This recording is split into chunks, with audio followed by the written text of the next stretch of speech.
Hi, my name is Dylan Ang, and today I will be discussing pop art. But first, what exactly is pop art? Pop art is a form of art that depicts everyday things you would see in your life. Things such as popular movies and cans of soda are one of the many things that are shown in pop art.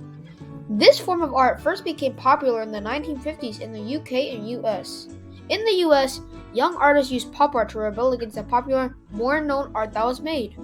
They felt that what they were taught in school and what they saw in museums didn't relate to them.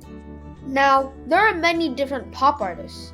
One I thought that stuck out from the rest of them was Keith Haring. Keith Haring was a very unique artist, and his art was very unique as well.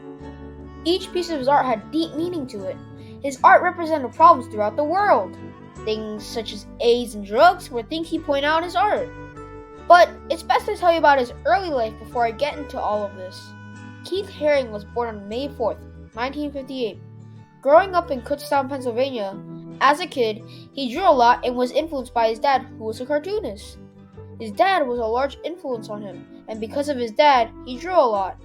Eventually, Haring graduated high school and went to a commercial art school, the Ivy School of Professional Arts in Pittsburgh. While learning there, he found out that he didn't have much of an interest in commercial arts. He stayed for 2 semesters until he left. From there, he learned on his own and created his own art while in Pittsburgh. Eventually, he even had his own solo exhibition that presented his own art in 1978. Later on in 1978, he moved to New York. He started to find blank black pieces of paper on subways. He drew drawings with chalk on them. His art was seen by many people and gained lots of popularity because of this. But Keith Haring had been arrested by authorities many times for vandalism. Haring is known for his art style.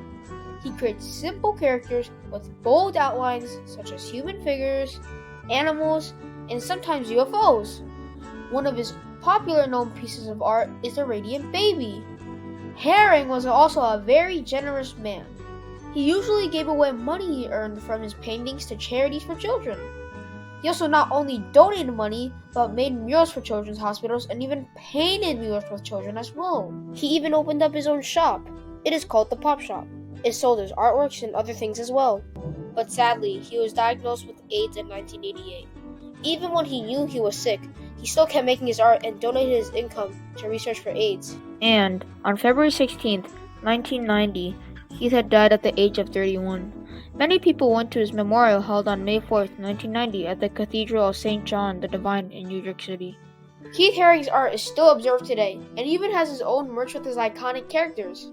He was a very important artist that contributed to the world of pop art and will always be remembered for his iconic art style that has influenced people all over the world. Since I've just talked about pop art and a pop artist, I want to share a piece of pop art I made on my own. As shown on screen, a Seagram's can is depicted in my piece of art. It is a can of ginger ale. The reason I chose to use this ginger ale can is because ginger ale is a healthier version of soda, and soda is popular.